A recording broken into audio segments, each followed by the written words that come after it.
costed. So those guys have done a great job, and like I said, surviving, man, so we're glad to be going to the finals. He does try to play.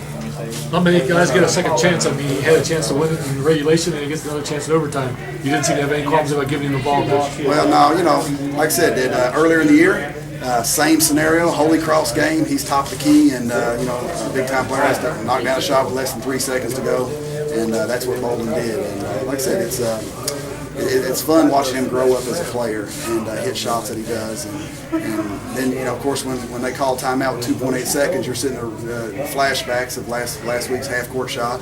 And we learned from that game and played it good, and we actually got a turnover out of the timeout. So, like I said, it's fun watching this team grow up, and I'm glad for them that they got the region finals, a chance to play Cuff Cap again, which we split with this week. And should be a fun and exciting regional final tomorrow night. Can you talk about the matchup with Cupcalf a little bit? I mean, there's no secrets anymore. This is the third time you're playing them. What's the keys, and where do they give you trouble? Well, they know everything about us. We know everything about them, like you said, and it's going to be a fun game to watch. As far as they giving us trouble and them giving us, I'm not going to give any secrets out.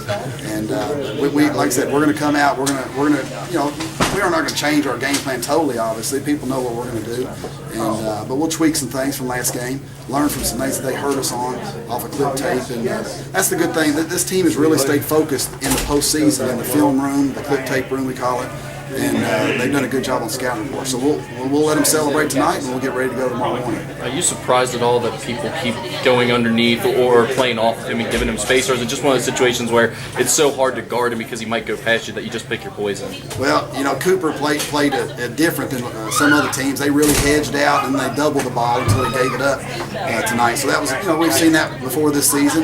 Different teams do different ways, and you just got to keep trying throughout the game to try to tweak some things on which way you're going to go under or over or double or hedge or what have you. And we practice on every one of those scenarios. So Beetle knows exactly what to do when he sees whatever. So it's something we just don't go out there and throw them out and say get a ball screen and see what you do. Those guys know every scenario that takes place on a ball screen, and we work on that every day in practice. How about the mental toughness of your team? This was a tight game. The pressure was on them, obviously, and they answered the call. Well, like I said, it was a 1 point or 1 possession game the last time we played on our home floor. And Coach Sullivan, being a Holmes alumnus, we talked about that. He wants to beat his old school, and we knew that coming in that he would have them really focused. He does a great job, and hats off to him. He's done a great job with that program and got those guys ready to play tonight. And it was an exciting game. I would say no one out there would ask for their money back at the door. So it's 2 great games, and hopefully, like I said, we can get ready to go tomorrow night. Coach, Chris Ingman goes out early with an injury. Talk about his gaudy performance at both ends tonight. Well, I told Duke, when you get hurt this late in the season, you can't get hurt. You just gotta play through the pain, and that's what he did. He went down and got taped up.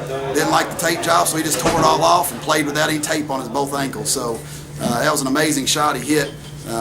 But like I said, it was just a gritty performance by a senior, knowing this could very well be his last game tonight. Coach, your 3rd year at Shelby Valley, you take them to the region final. 3rd year at Holmes, you have them in the region final with an opportunity to go to Rupp. What are your thoughts?